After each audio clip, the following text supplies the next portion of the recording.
So in the previous video, we talked about the idea of relations, and a relation, as a reminder, is just any set of points which connect two variables. A function is a subset of a relation. It's specifically a relation in which each x coordinate has one and only one y coordinate. So what does that actually mean?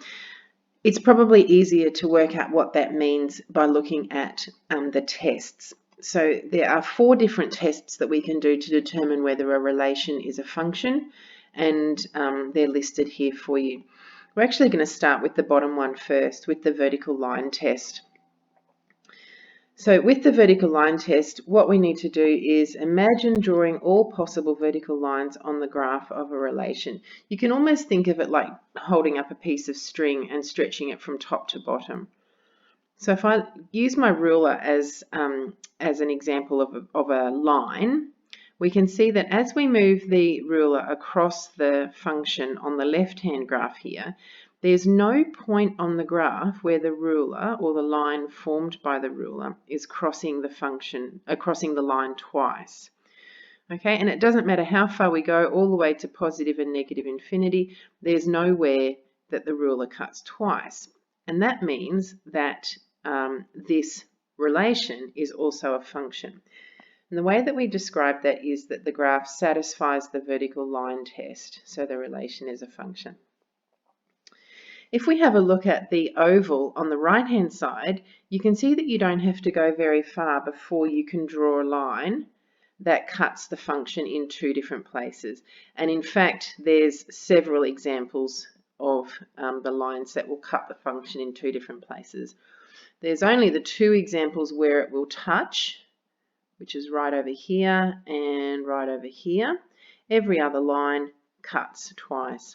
So because the vertical line cuts the graph twice, it tells us that this is a graph of a relation and not a function. And the way that we would describe that is that it does not satisfy the vertical line test.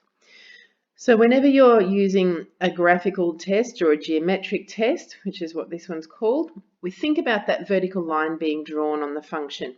Does it on the graph? Does it cut the graph once and only once at any given point that you draw the line?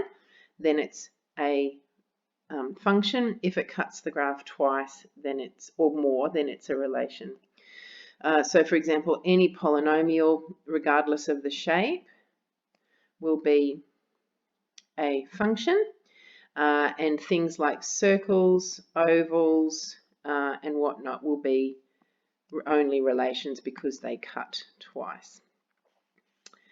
All right, the second test that's probably the most useful is this coordinate pair test.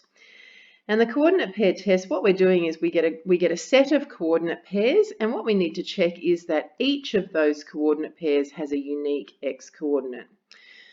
So looking at these ones here, we're just going to check the x coordinates. We've got -3, 0, 2, and 6. So each coordinate pair has a different x coordinate, so it is a function. If we have a look at this one on the right, we've got x equals -3, x equals 0, and x equals 0. As soon as you have even one pair of coordinate pairs that have the same x coordinate, then it is no longer a function and it is only a relation. And the reason for that is that set of coordinates actually fails the vertical line test. So if I draw a quick set of axes here, and you can see that I'll draw some coordinates. So here's 1, 2, 3, 4, 1, 2, 3. So if I draw the coordinates 1, 1, 2, 2, 3, 1, and 4, 3, you can see that this set of coordinates is a function because there isn't anywhere where the function exists more than once for each x coordinate. If, however, I add another coordinate in here, for example, which is 1, 3, you can see that when I drew my vertical line test, which is the test we just did previously, when x equals 1, there's actually two parts of the function or two parts of the relation that exist there. So really what we're doing when we check the x coordinates is we're checking whether there are any that have the same x coordinates. If there's even one pair that has the same x coordinate, then it's only a relation and not a function. If it helps, you can draw the graph.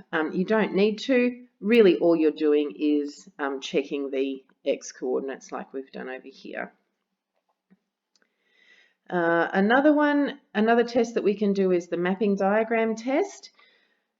So with this one, each value of the x maps to only one value of the y. So if we have a look at this first example, we've got -4 mapping only to -6, 2 mapping only to 3, 5 mapping only to 3.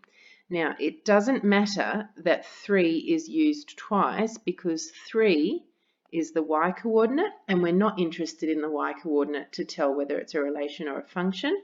We are only interested in the x coordinate. So each x coordinate maps only to a single number, so that means that this is a function. On the other hand, if we have a look at this one, we've got 7 mapping to -3, and we've got -2 mapping to both -3 and 0. The fact that we've got the same x coordinate mapping to two different y coordinates means that this is a relation, not a function. And really what we're talking about is this same sort of situation over here. If we drew this little set of coordinates as a map, we would have 1 mapping to both 1 and 3. So that's connected to this set of data points here. We would have 2 mapping to 2, 3 mapping to 1, and 4 mapping to 3.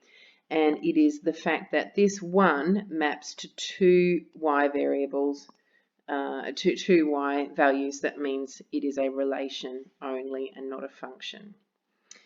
The last one is an algebraic test. So when any x coordinate in the domain is substituted into the equation, at most only one y coordinate results. So if you put x into the function, you've got to check, does it give one answer or two answers?